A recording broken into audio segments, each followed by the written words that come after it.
Kliff Kingsbury predicted it, so it just had to happen, didn't it? Arkansas loses to Texas A&M in overtime 28-21.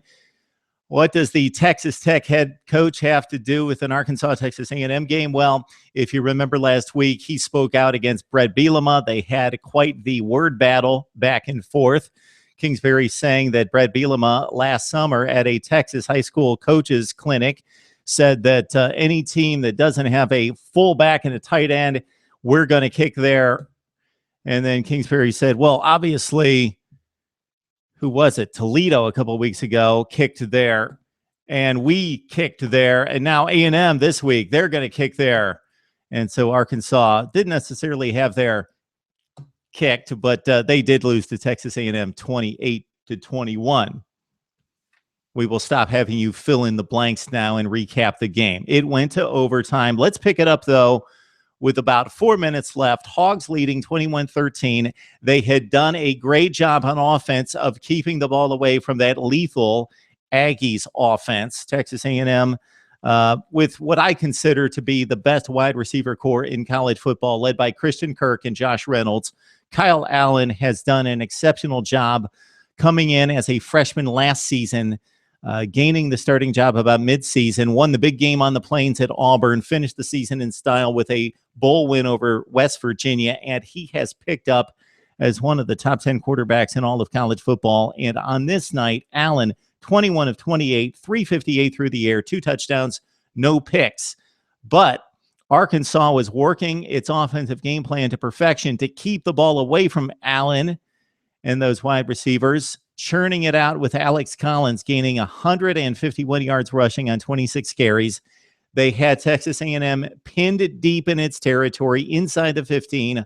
Arkansas up 21-13, about 4 minutes left, but A&M hit that one big play to Josh Reynolds to go to first and goal inside of 3 minutes, plus the pass interference call. Trey Carson scored the touchdown. Aggies tied it on the 2-point play. Reynolds scoring on the Kyle Allen fade pattern to the right side when the offensive flow went to the left, and we had a 21-21 game.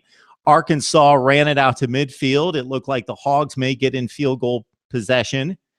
And then Myles Garrett made what could have been the play of the game on a strip sack of Brandon Allen to force the turnover, set up the Aggies at the Arkansas 42. They completed a couple passes, but they missed the chip shot 38-yarder at the gun, so we went to overtime. Kyle Allen with a perfect back shoulder pass to Christian Kirk in overtime scored for the Aggies to, again, make it 28-21. Christian Kirk on this game, 8 carries, 8 catches, I should say, for $173. Arkansas's turn. Dan Skipper left tackle with the false start, put him in bad shape at 1st and 15, but they had 2 productive plays to make it 3rd and 4.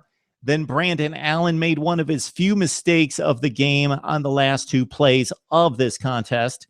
Allen went 20 of 25, played an exceptional game, but on the 3rd and 4 play, left it short to Jeremy Sprinkle when he had the first down, and Sprinkle slipped a bit, couldn't complete the pass. Then on 4th and 4, Allen late on the pass to the right sideline, and Devontae Harris, Texas A&M's number 1 corner, was able to come up and make the play in front of Drew Morgan, who had a big game himself, 8 catches for $155 and a touchdown, and that was that. Harris broke up the pass, and that was the ball game. 28-21, Texas A&M wins it. So again, we talked about it during the offseason. If the Yankees could find defense, they could be a surprise contender in the SEC Western Division, because I love the passing attack.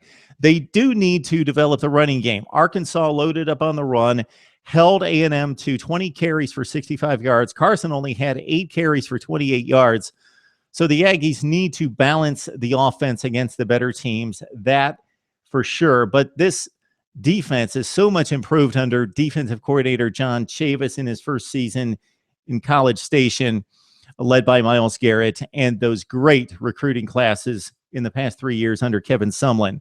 So it's Texas A&M winning over Arkansas. The Hogs, we called them for so long last season the best 1-5 team, 2-6 team, etc., before they went on a run late and finished at 7-6. Now we're going to say they're the best 1-3 team in college football after having lost to the Aggies for the second consecutive year in overtime. Let's talk it up, folks. Texas A&M and Arkansas right here on Mark Rogers TV.